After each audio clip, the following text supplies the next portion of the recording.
Hey guys, Professor Bill, Comic Book University, and the Invaders, issue number 9. The dividing lines are so perfectly drawn in this. There's really not a whole lot to explain after this comic book, as far as I can tell.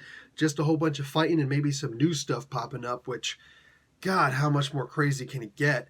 But this was an incredible comic book, and I'm going to give you 5 things about this comic book after I tell you who made the book. So, on writing, Chip Zdarsky. On art, Carlos Magno and Butch Juice. Alex Guimarães on colors. VC's Travis Lanham on letters. Butch Juice and Romulo Fierro Jr. doing the cover. And Carlos Lau doing the graphic design. This is Dead in the Water, Part 3. Number 1 on this list, Spitfire, is a Spitfire. She's a regular Spitfire. She's freaking awesome in this book. Huge fan of Spitfire. We just don't get enough of her.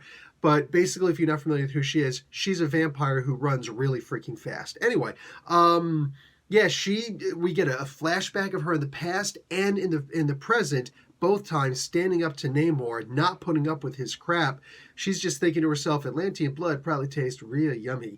But like real talk, she is awesome. At one point, she calls out to Tiger Shark and she calls him a Muppet. At this point now, one of my favorite new insults. All right, number 2 on this list. Namor's crazy. What? Imagine that. Namor has always been a little bit, what's up? And we also find out in this story exactly what Xavier did to Namor way back in the day. The trick of this, that's towards the end of the comic book, the trick of this is we also are, we're shown how, it's nothing new, but we're shown how Namor has always been a little bit crazy. And sometimes that was propagated by and pushed on by Captain America. Go scare those people over there. Okay, wow, crazy humans, I'll kill you all. And it's like, you're not really trying to kill all the humans. But that's just something he would say to scare people because it works. It freaking works. Anyway, and then a violent display of his unbelievable strength. But the point here is that this guy, he's always been a little bit off the rails. So it's hard to see when someone actually is crazy. You know what I'm saying? Blue on Black, great song. Go and listen to that. Kenny Wayne Shepherd, there's actually a new version out. Don't worry about that. Go back and listen to the original version of Blue on Black by Kenny Shepherd, and you'll see the juxtaposition of, I don't know, like regular on top of extreme. You know what I'm saying? An extreme with the extreme. So that's pretty much what reminded me of that. I should have just played that song while I was while I was reading this comic book, man.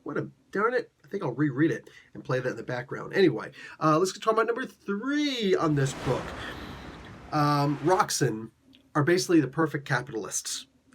Everybody likes to think the best of, well, not true, but many people like to think the best of each other. We like to think of ourselves as, well, if somebody is going to pay this much amount of money to their workers, they must only be making this much because, of course, they're going to pay whatever they can so that they can still be profitable, but so that people can actually have a good living. And no, it's not the case at all. What's the minimum I could pay this person to do the things that I need to do and then work them to the bone and then move on like that? And that's pretty much Roxxon.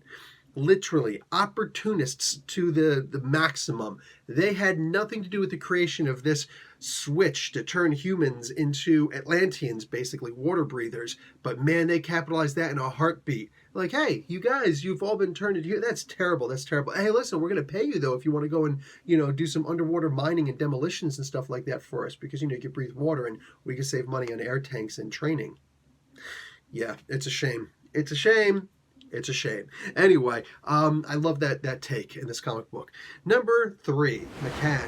We get to see McCann's ultimate goal in this. And again, we understand exactly what the McCann idea is in this, what Xavier actually did to Namor, but it definitely takes on a life of its own. And somebody's going to have to sit down with Professor Xavier and be like, bruh, we got to talk because you just did a bad thing.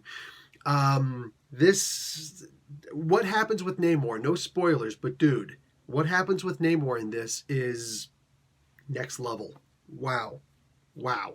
But we might actually get a surprise ally in what's about to happen next. And number 5 in this story.